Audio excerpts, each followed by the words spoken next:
আমার মা, আমার সালাম নিও। অনেক পাহাড় পর্বত নদী প্রান্তর পেরিয়ে সমস্ত বাধা অতিক্রম করে তোমার ছেলে তার অনেক আকাঙ্ক্ষার শেষ ঠিকানা আজ খুঁজে পেয়েছে। হ্যাঁ মা, আমি পৌঁছে গেছি আমার ইচ্ছার কেন্দ্রবিন্দুতে। নিজেকে এবার প্রস্তুত করব প্রতিশোধ নেওয়ার এক বিশাল শক্তি হিসেবে। আমার প্রতিশ্রুতি আমি কখনো ভুলবো না মা। ওদের উপযুক্ত জবাব আমাদের দিতেই হবে। মা, তুমি এই মুহূর্তে আমাকে দেখলে চিনতে পারবে না। বিশাল বাবরি চুল, মুখ ভর্তি দাড়ি গোঁফ, যদিও আমি নিজের চেহারাটা বহুদিন দেখি না জানো মা, কারণ এখানে কোনো আয়না নেই। মিহির বলে আমাকে নাকি আফ্রিকার জঙ্গলিদের মতো লাগে।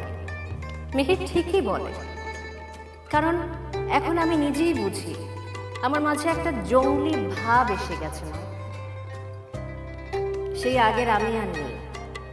তোমার মনে আছে মা, মুরগি জবাই করা আমি দেখতে পারতাম না, আর সেই আমি আজ রক্তের নদীতে সাঁতার কাটি। খাওয়া দাওয়ার কথা বলে লাভ নেই, দুঃখ পাবে।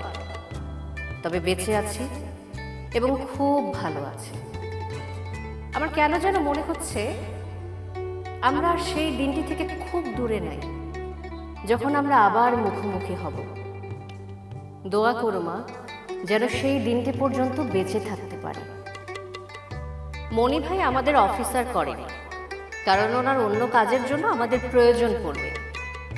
এখানে আমার অনেক পুরান বন্ধুর দেখা পেলাম। আমার আগের চিঠিটা হয়তো এতদিনে পেয়ে গেছো। সেলিম তোমার সাথে দেখা করে এসেছে বলল। তোমরা ভালো আছো জেনে খুশি হলাম। আমার জন্য কোনো চিন্তা করো না মা, মায়ের দোয়া আমার সাথে আছে। আমার ভয় কি?